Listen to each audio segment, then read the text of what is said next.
देखिए, हम लोग सबसे पहले टारगेट करेंगे कि जहां माने बेकार सांसद पड़े, जो लोग हमारी माटी से वास्ता नहीं रखते हैं, और विशेषकर हम लोग कम से कम तो 14 में से आधा दर्जन प्लस सीटों में हम लोग लड़ेंगे। तो हमें लगता है लोकसभा की बात करें जहां 18 से 20 लाख हमारी मतदान है, जिसमें हमको लगता है 12 से लगभग 15 लाख स्थानीय लोग वोटर के रूप में हैं, लेकिन आज तक अपना सांसद नहीं चुन पाते हैं। जबकि इसी क्षेत्र में दादा एक बार फिर से को महतो का नेता आप या सुदेश महतो? देखिए दादा, हम महतो का नेता नहीं हैं, हम विस्थापितों का नेता हैं, नेता भी नहीं है, हम उनका भाई हैं, उनके बीच का एक बेटा है। I am not a leader, हम अभी तक कोई लीडर नहीं है, ना कोई स्थापित हुए हैं। हम आज भी उनका बेटा है, उनकी दर्द को समझने वाला और उनकी बातों को बेबाकी से कोई रहे सामने रखने वाला। उसके अलावा जो भी लीडर है भैया, वो लीडर है, उनको लीडरबाद मुबारक हो। हम एक बेटा हैं और बेटा बन के ही आजीवन रहेंगे और उनके हक अधिकार की लड़ाई को लड़ेंगे। देखिए, मेरा मानना है भारत एक लोकतांत्रिक व्यवस्था है और जो भी नियम कायदे कानून बनते हैं उसमें विधायिका का रोल होता है। यानी हमारे जो जनप्रतिनिधि रहे हैं, कहीं ना कहीं वो उनकी उदासीन सोच रही है या फिर जो भी कारण कहें, क्योंकि ये सर्वविदित है कि जितने भी कंपनी फैक्ट्री स्थापित होते हैं उनमें स्थानीय विधायक रहे, स्थानीय जो दल हैं, उनके जो नेता रहे, उनको काफ़ी मोटी रकम अदा की जाती है। तो ये कमजोरी उनकी हो सकती है, लेकिन अब हम लोग चाहे विधायक रहे या सांसद रहे, अब हम लोग किसी के आश्रित होकर रहने वाले नहीं है, क्योंकि ये लड़ाई बार बार की है, हमारे पास अब खोने के लिए कुछ बचा नहीं है। तो ऐसी परिस्थिति में अब हम लोग का मानना है कि चाहे विस्थापित की लड़ाई हो या फिर अन्य मुद्दों की लड़ाई हो या बार बार की लड़ाई होगी, चाहे जो भी परिणाम होगा, क्योंकि ऐसा परिस्थिति अगर चलता रहे तो आने वाले 20 सालों में मुझे लगता है झारखंड का अस्तित्व, झारखंड का वजूद समाप्त हो जाएगा। तो इसीलिए आप समझ सकते हैं, मैं इसी आंदोलन की व्याख्या करती हूँ। ये कहीं ना कहीं दर्द का आंदोलन था। यदि दर्द का आंदोलन नहीं होता तो 50 लड़के थे, आज 5 करोड़ तक इसकी आवाज़ पहुंच चुकी है। इसका मतलब सीधा है, ये समय का आंदोलन था, नियति का आंदोलन था, ये हम लोगों का आंदोलन नहीं था। नियति समय चाहती थी कि दर्द लोगों के लिए कोई आवाज़ बने, एक आंदोलन हो और जितने शोषित वंचित लोग हैं वो एक जगह आएँ और इस बार आखिरी अपनी जो अंतिम निर्णायक लड़ाई उसे लड़ सके। बिहार तत्कालीन बिहार जब था तब टीपी महेश्वरी जो मुख्य सचिव थी, तब विस्थापितों के लिए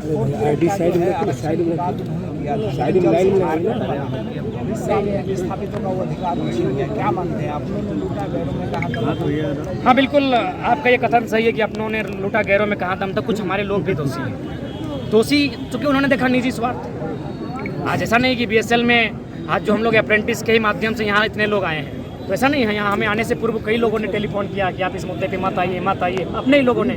तो कहीं ना कहीं आप बहुत सारे अपने लोग हैं जिनको काफ़ी मतलब धनराशि उनको दान दी जाती है या फिर उनको चंदा के रूप में दिया जाता है, उनको चुनाव लड़ने के लिए चंदा के रूप में जाता है, तो अपने लोग हैं। तो अब 23 सालों के झारखंड ने बहुत दुर्दशा को देखा है। अब अपने रहे या फिर कोई और रहे, अब हम लोग अपना शोषण नहीं सहेंगे। हमारी आवाज़ रहे, हमारे जो भी लड़ाकू हैं वो अब सामने आकर अपनी लड़ाई को लड़ेंगे, आर पार की लड़ाई लड़ेंगे। और फिलहाल हम लोग भी विधिवत लड़ेंगे, एक चरणबद्ध होकर लड़ेंगे, एक सीरीज में लड़ाई लड़ेंगे। दादा आपका कुछ सवाल है?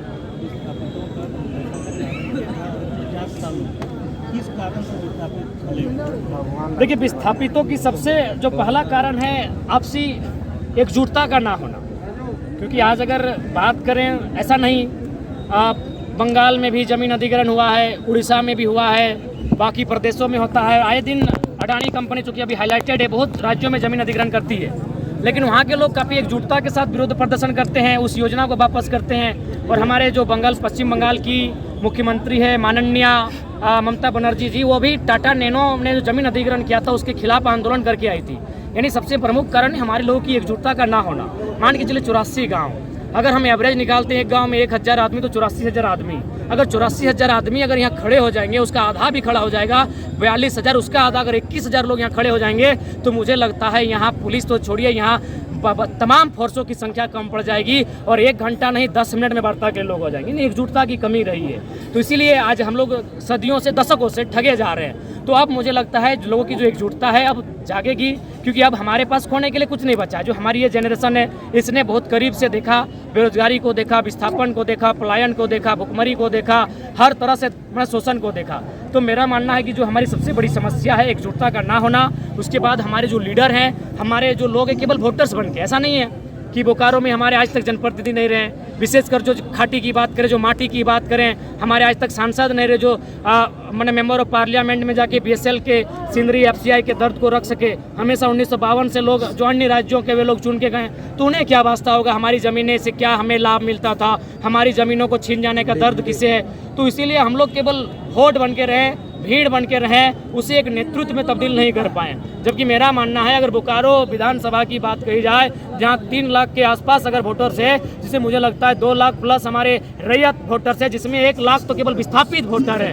केवल विस्थापित वोटर भी अगर एक जगह स्थापित हो जाए तो आज आंदोलन करने की नौबत नहीं आती। उनके बीच एक विधायक बन जाता और जीवन भर उनके लिए लड़ता। अगर एक दिन वो लड़ने के लिए आता तो अब तक इंसाफ मिल चुका था। तो हमें लगता है लोकसभा की बात करें, जहां 18 से 20 लाख हमारी मतदान है, जिसमें हमको लगता है 12 से लगभग 15 लाख स्थानीय लोग वोटर के रूप में हैं, लेकिन आज तक अपना सांसद नहीं चुन पाते हैं। जबकि इसी क्षेत्र में कोयला है, आपका बागमारा में तमाम फैक्ट्रियां हैं, कल कारखाने हैं, सिंदरी में इतना बड़ा है, निरसा में तमाम आपके मैथन है, पंचायत है, बोकारो में आपका वेदांता है, कहीं डालमिया है, यहीं आपका बीएसएल है, लेकिन हम अपना मेंबर ऑफ हाउस पार्लियामेंट के लिए आज तक नहीं चुन पाए। देखिए, आज हम जितना आपके सामने बात को रख रहे हैं, बेहतर बात रख रहे हैं, सुनने वाले भी बेहतर हैं और आप लोग भी बेहतर लोग हैं, लेकिन हमें एक हाउस चाहिए जहां हम रख सके, जहां बात की गरिमा हो।